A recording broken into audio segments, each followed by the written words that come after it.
नमस्कार, मैं आपके साथ महादेव बमशंकर। आज हम बात करेंगे कि आरजेडी सुप्रीमो लालू यादव की बिहार में कैसी राजनीति रही। 90 के दशक में जब लालू बिहार की सत्ता में आए तब कैसी राजनीति रही, और इनफैक्ट लालू के परिवार को काफ़ी खास करीब से देखने वाले, उनके बेटे के साथ पढ़ाई करने वाले, और जो नीतीश कुमार के बेटे उनके साथ पढ़ाई करने वाले राहुल राज जी हमारे साथ हैं। उन्होंने पटना में पढ़ाई की साथ में। और राहुल जी, लाइव तक पर स्वागत है आपका। आप कैसे देखते हैं लालू की राजनीति और नीतीश की राजनीति, दोनों पर बात करेंगे। तो पहले आप लालू की राजनीति को कैसे देखते हैं? देखिए, लालू प्रसाद यादव और नीतीश कुमार दोनों एक ही आंदोलन से निकले हुए नेता रहे, और जहाँ तक लालू की राजनीति का सवाल है या नीतीश की राजनीति का सवाल है, दोनों ने राजनीति में लंबी पारियां खेली हैं। लेकिन नीतीश की जो राजनीति अभी तक चल रही है, तो वो उस हिसाब से जो लालू की राजनीति थी, अब जिस समय 90 के दशक में जब लालू का आगमन हुआ था बिहार के राजनीति में, तो उस समय जो मेन जो कारण था लालू के राजनीति में आने का, वो एक जातीय समीकरण जो बिहार की राजनीति में जड़ तक जो हावी था, और कहीं ना कहीं आज भी राजनीति में जातीय समीकरण मायने रखता है, तो उस समय बहुत ज़्यादा था। तो लालू ने अपने पूरे राजनीति में सबसे पहले जाति को ही पकड़ा, जो खास करके नीचे तबके के लोग थे, दलित थे या छोटी जातियां थीं, जो संघर्ष कर रही थी अपने समाज से। तो लालू उसके एक योद्धा बनके, या वो ये दिखाया उन्होंने कि हाँ, मैं आपके लिए हूँ, आप ही के लिए आया हूँ।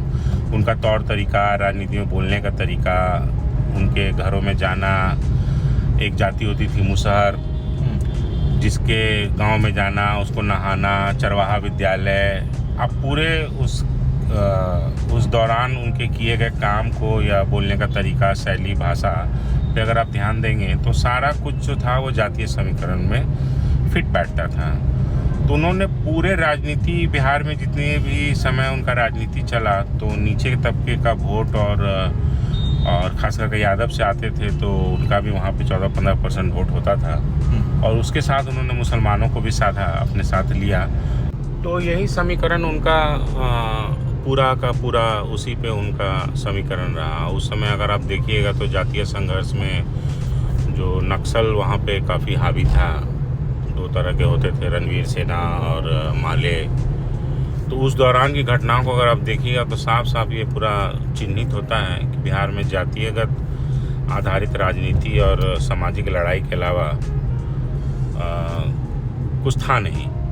और जिस तरीके से, लेकिन हाँ, ये भी कहा जाएगा कि उस दौरान जो नीचे तबके के जो लोग थे, उन्होंने लालू को अपना एक तरह से अपना योद्धा माना, और वो काफ़ी आगे भी आए और समाज में बढ़ चढ़ के, चाहे राजनीति हो चाहे सामाजिक पहचान हो, तो वो एक रास्ता उन्होंने दिखाया। अगर आप उसी को अगर आप नीतीश कुमार के राजनीति से आप तुलना करेंगे, तो थे तो दोनों एक ही गुरु के शिष्य, लेकिन इनका जो राजनीतिक जो तरीका था जातिगत, तो हमेशा बिहार में रहा ही है, और आज के भी राजनीति में जाति को आप नकार नहीं सकते हैं।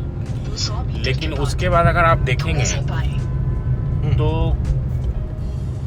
उन्होंने फिर अपना समता पार्टी बनाया। पहले तो लालू के साथी थे जनता पार्टी में, फिर उन्होंने लालू से अलग हुए, फिर बिहार में उन्होंने बीजेपी के साथ एक लंबी पारी खेली, और उनका राजनीति इनसे बिल्कुल भिन्न था। उन्होंने जातिगत मुद्दे तो उनको भी थे, उन्होंने भी मुसलमानों को अपनी ओर आकर्षित किया।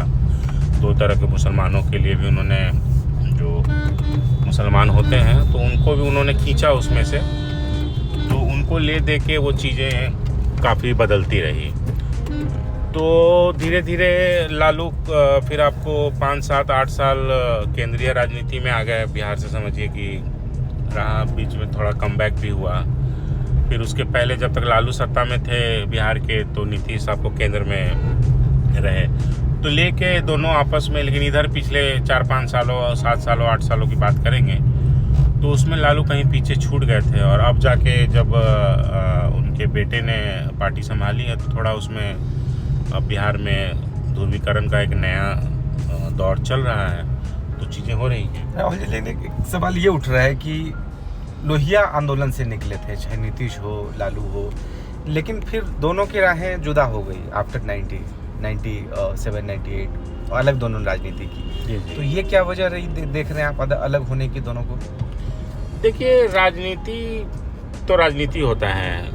लालू की महत्वाकांक्षा अलग थी, इनकी महत्वाकांक्षा अलग है। राजनीति में हर कोई एक पद, तो राजनीति का पद का तो एक मेन कारण रहा है। तो कहीं ना कहीं दोनों में एक प्रतिभा थी जिसको दोनों ने अपने अपने तरीके से किया। जब एक समय ऐसा लगा कि भाई एक पद पे दो आदमी तो रह नहीं सकते, तो रास्ते जुदा हो गए। यही मेन कारण रहा। राजनीति की जो प्रतिद्वंदिता है वो खुलकर सामने आई। तो नीतीश की राजनीति कैसे देखते हैं? नीतीश की, अब देखिए, नीतीश की राजनीति को अगर आप देखेंगे तो नीतीश ने पिछले 17-18 साल बिहार पे समझिए कि राज किया है।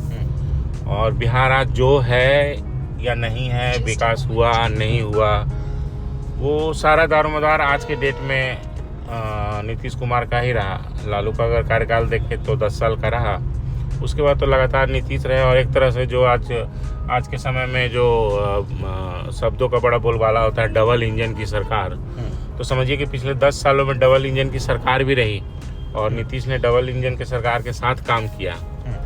लेकिन जो विकास डबल इंजन के आधार पे कई और दूसरे राज्यों को देखने को मिला, शायद बिहार उससे काफ़ी पीछे रह गया। तो नीतीश ने अपने राजनीति की, लेकिन इस चीज़ को चाहते तो वो थोड़ा ज़्यादा इसका उपयोग कर सकते थे। कहीं कमी रही होगी, लेकिन ये चीज़ें हैं। तो आज के डेट में नीतीश कुमार वही हैं।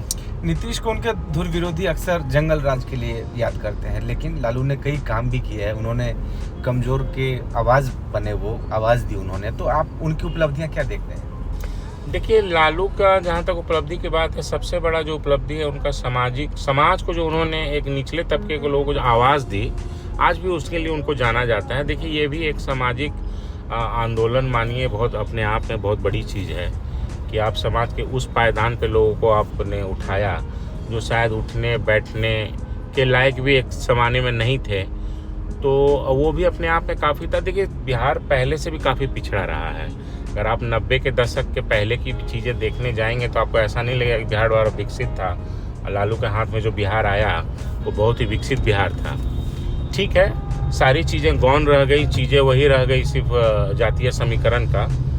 तो उसका खामियाजा बिहार ने भुगता भी। जंगल राज का आरोप तो लगा ही, और कुछ चीज़ें थी जिसको आप नकार भी नहीं सकते हैं कि चीज़ें, कानून व्यवस्था की हालत पहले काफ़ी ख़राब थी, उससे कोई दो राय नहीं है। और नीतीश कुमार ने सबसे पहले जो उनका अगर आप देखेंगे कार्यकाल में, तो सबसे पहला उन्होंने कानून व्यवस्था को पटरी पर लाने का बहुत कोशिश किया उन्होंने, और जिसका आप आज के डेट में सुधार देख भी सकते हैं। तो एक समय था, वो 90 का दशक भी था, चाहे बिहार हो या यूपी हो, एक बाहुबलियों का पूरा एक दौर था।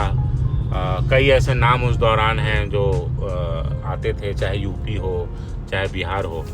और आप आज देखेंगे तो वैसे उतने नाम अब राजनीति में रहे नहीं, ना उस तरह की राजनीति बची, ना उस तरह के लोग अभी भी हैं। बाहुबलियों का कोई कमी नहीं है, लेकिन हाँ, उस समय अगर 90 के दशक में देने जाएं तो कई ऐसे नाम होंगे जिसका आप जिक्र कर सकते हैं, जो आज के ज़माने में या आज के तिथि में सब गौन हो गए या ख़त्म हो गए, या राजनीति का तरीका उन्होंने बदल लिया। तो आखिर में एक सवाल और कि नीतीश का सियासी भविष्य कैसे देखते हैं अब आप आगे? अब देखिए, खास करके जो भी आपको एक तरह से जो पार्टियां होती हैं, जो व्यक्ति विशेष पार्टियां होती हैं, तो उसका एक अपना ही एक अलग रास्ता है।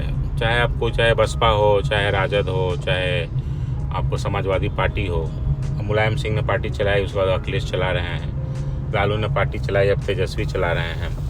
तो नीतीश के राजनीति का जो आज के डेट में अगर आप उसको अगर ध्यान से देखेंगे, तो आगे की पीढ़ी उन्होंने तैयार उस तरीके से नहीं की है जो उनको एक राजनीतिक विरासत बोलना भी गलत नहीं होगा, क्योंकि आजकल राजनीति विरासत से ही चल रही है।